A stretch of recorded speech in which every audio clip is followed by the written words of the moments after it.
সুপ্রভাত বন্ধুরা, কেমন আছো তোমরা সকলে? আশা করছি তোমরা সকলে ভালো আছো, আর আমরাও কিন্তু খুব ভালো আছি। আর আজকে এই যে বৃষ্টি মাখা একটা সকাল দিয়ে দিনের শুরুটা করলাম। তোমাদের সকলকে আমাদের এই সোনা বিষ্ণু চ্যানেলে স্বাগত জানাই। আজ কিন্তু আমার বড় আনন্দের দিন। এতদিন তোমরা দেখে এসেছো আমি ইন্ডাকশানে রান্না করতাম, আর আজকে ফাইনালি গ্যাস দিয়ে যাবে, মানে নিজেদের যে কানেকশান, গ্যাসের কানেকশান নেওয়া হয় না, সেটা আজকে আমাদের বাড়িতে গ্যাস দিয়ে যাবে। তো আমার তো ভীষণ আনন্দ হচ্ছে, তাই তোমাদের সাথেও শেয়ার করলাম। আর আজকে সকালবেলায় বানিয়েছিলাম এই যে আটা দিয়ে গোলা রুটি বানিয়েছি, আর তার মধ্যে দিয়ে নিয়েছিলাম একটু টমেটো কেচাপ। আর আমার ছেলে প্রথমে তো টমেটো কেচাপগুলো এরকম করে চেটে চেটে খাচ্ছিল, তারপর ও আবার এই যে এখন ওই যে গোলা রুটিটা বানিয়েছি, রুটিটাই অর্ধেকটাও খেয়ে নিয়েছে। আর বৃষ্টি দেখতেও ভীষণ ভালোবাসে, আমারও খুব ভালো লাগে।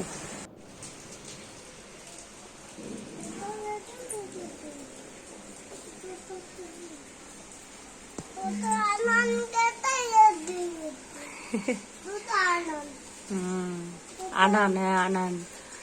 আমাদের খাওয়া দাওয়া শেষ হয়ে গেছে, কিন্তু বৃষ্টি কিন্তু এখনো শেষ হয়নি।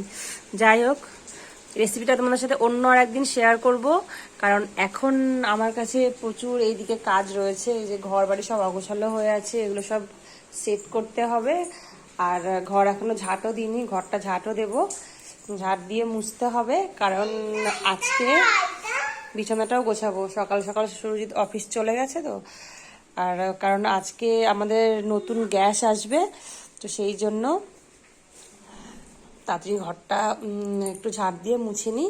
আর যখন গ্যাস আসবে তোমাদের সাথে অবশ্যই শেয়ার করব। করবো না? আমার ছেলে বলছে আর না, আর না।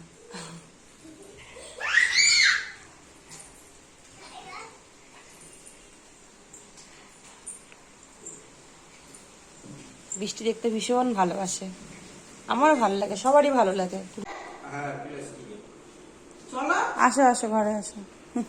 এগুলো 14 কিলো আসবে, ওইগুলো বন্ধ আছে।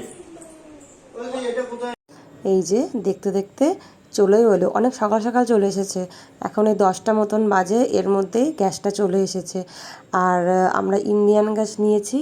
আর এখন একটা নতুন, জানি না কেন নিয়ম এদের করেছে, 14 কেজির গ্যাস সিলিন্ডারের বদলে 10 কেজির একটা গ্যাস সিলিন্ডার দিচ্ছে।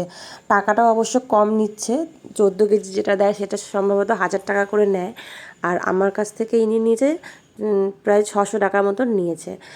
আর এখনও আমাদের যে স্ল্যাবটা ওখানে না, এখনও এই গ্যাসের পাইপে ঢোকানোর জন্য ফুটো করা হয়নি, তো সেই জন্য আপাতত নিচে বসিয়ে আমার বাবা এই যে চেক করে নিচ্ছে যে ঠিকঠাক জ্বলছে কি না।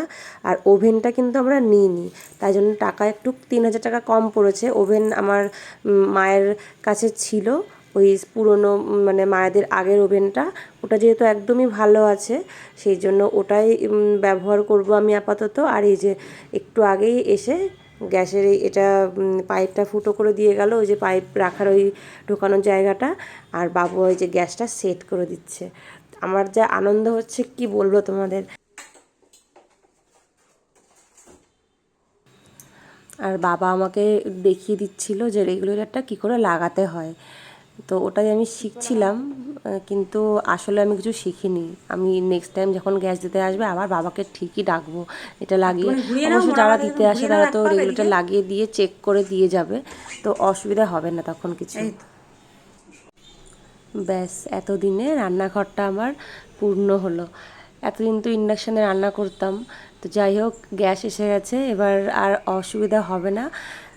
মানে এতদিন কখনো কখনো কি হয়েছে, সকালবেলায় সুরজিতের টিফিন বানাতে এসেছি বা খাবার বানাতে এসেছি, আর তখন কারেন্ট চলে গেছে, তখন হয়তো না খেয়ে চলে গেছে। এরকম অনেক দিন গেছে, কিছু কিছু দিন এরকমও গেছে আমাদের। যাক বাবা, সেই ভয়টা তো আর নেই যে না খেয়ে অফিস চলে যাচ্ছে সকালবেলা।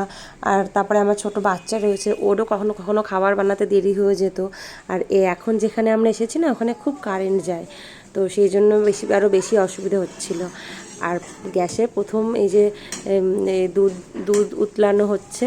অ্যাকচুয়ালি এই 11টার দিকে আমাদের দুধ দিয়ে যায়, এখানে গরুর দুধ দিয়ে যায় বাড়িতে এসে। আর আমার ছেলের জন্য দুধটা ফুটাচ্ছিলাম, আর এইদিকে ওর জন্য মাছের ঝোল বসিয়েছি, সেটাও হচ্ছে। তো গ্যাসে প্রথম রান্না কিন্তু এটাই। আর এরপর নতুন নতুন রেসিপি গ্যাসে তো আসতেই থাকবে, তোমরা দেখতে পাবে। দেখা যাক, ওয়েট করো প্রথম রেসিপিটা কী দিই। ততক্ষণের জন্য টাটা।